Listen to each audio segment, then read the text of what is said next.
Hi guys! ఈరోజైతే మనం గుత్తి వంకాయ కూర ఎలా తయారు చేసుకోవాలో చూసేద్దాం. ఫస్ట్ అయితే మనం ప్యాన్ పెట్టుకొని అందులో పల్లీలైతే ఫ్రై చేసేసుకుందాం. అండ్ తర్వాత అదే ప్యాన్‌లో మనం నువ్వులనైతే ఫ్రై చేసుకుందాం. ఇవి రెండిటిని ఫ్రై చేసుకున్నవి ఒక ప్లేట్‌లో తీసేసుకుందాం. అండ్ తర్వాత ఆయిల్ వేసి మనం టమాటోస్ అండ్ ఆనియన్స్‌ని అయితే ఫ్రై చేసుకుందాం.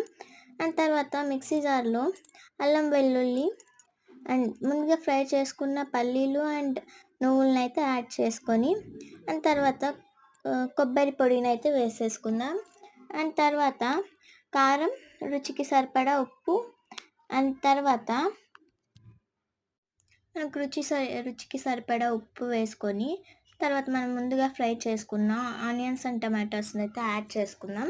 ఇదంతా మనం ఫైన్ పేస్ట్‌గా చేసేసుకోవాలి. అండ్ తర్వాత మనకి ఇలా అయిపోయాక అది మనం ముందుగానే కట్ చేసి పెట్టుకున్న వంకాయల్లోకైతే ఈ పేస్ట్‌ని అయితే కూర్చాలి.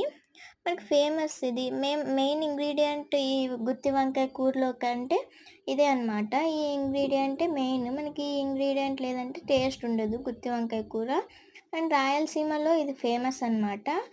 చా చాలామంది చేస్తూ ఉంటారు. పలావ్‌లోకి, రోటీలోకి తింటుంటారు.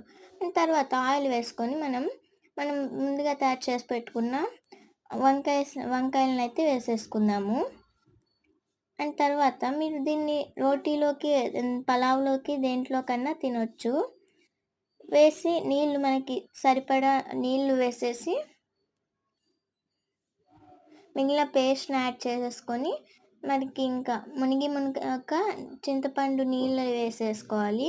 అండ్ తర్వాత మనకి సరిపడా నీళ్ళు వేసుకొని మనం క్లోజ్ చేసుకొని ఉడికించుకోవాలి. ఒక 2 విజిల్స్ అలా వచ్చేంత వరకు ఉడికించుకుందాం.